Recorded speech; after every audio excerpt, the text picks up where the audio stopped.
ચાલો તો આપણે જાણીએ આ મશીનનું ઇન્સ્ટોલેશન અને ફિટિંગ કેવી રીતે થાય.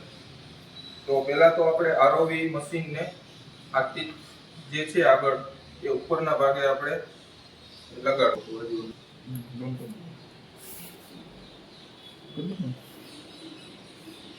ટીથ મશીન અને આરઓવી મશીનમાં કનેક્ટ કરવાનો રહેશે, જેથી આરઓવી મશીનનો કનેક્ટર આ ટીથ દ્વારા યુઝ કરી શકીએ.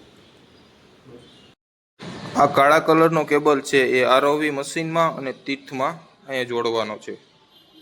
ત્યારબાદ આ તેથેસ પુલીનો જે પીળા કલરનો વાયર છે તે આરઓવીના ઉપર લાગેલું છે બટન, તે ખોલી અને એમાં કનેક્ટ કરવાનો રહેશે. અને એની બાજુમાં જે આ ગોળ રાઉન્ડ દેખાય તે મેમરી કાર્ડ માટે.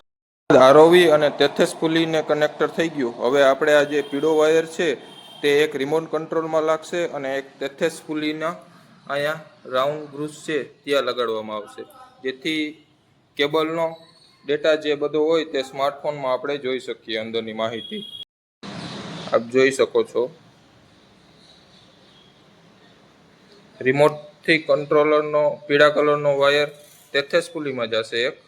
પછી જે આ તેથેસ પુલીનો વાયર છે તે આપણે આરઓવી ઉપર બે બટન છે એમાં નાના બટનમાં એ પીળા કલરનો વાયર જોઈન્ટ થશે. અને બાજુ કંટ્રોલર અને મોબાઈલને સી પિન દ્વારા કનેક્ટ કર્યું છે. પછી એક એપ્લિકેશન તમારા ફોનમાં ઇન્સ્ટોલ કરવાનું રહેશે, જે આ ચેસિન M2 નામનું એપ્લિકેશન છે. અને એ ઇન્સ્ટોલ કરી એટલે તમારા ફોનનો ડેટા વાઈફાઈ અને હોટસ્પોટ ચાલુ કરવાનું રહેશે. પછી એમાં તમારે વાઈફાઈમાં જઈ અને તમારે ચેસિંગ એમ કનેક્ટ કરવાનું રહેશે, એટલે તમારો કંટ્રોલર તમારા મોબાઈલમાં બધો દેખાશે. આપ જોઈ શકો છો મશીન ફેરવે છે તો મોબાઈલમાં સ્ક્રીનમાં દેખાય છે. પછી આપણે જે આગળનું ઇક્વિપમેન્ટ છે એ પણ આમાં એડ કરવું પડશે. એ મોબાઈલમાં અહીંયા આ ચાલુ થઈ ગયો છે આપણો કેમેરો. પછી આમ ફેરવતી નથી.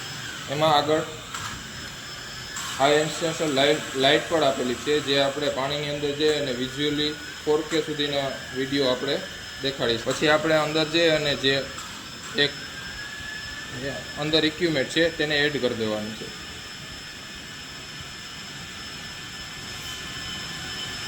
એડ થઈ ગયું છે.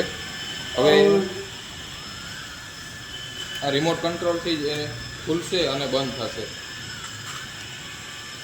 એટલે અંદર કોઈ ડિટેક્ટ કરી હોય બોડી કે કોઈ એવું કંઈ સામાન કે ઉપર લેવો હોય અંદર ડીશમાંથી, તો આ મશીન દ્વારા આપણે લઈ શકીએ છીએ.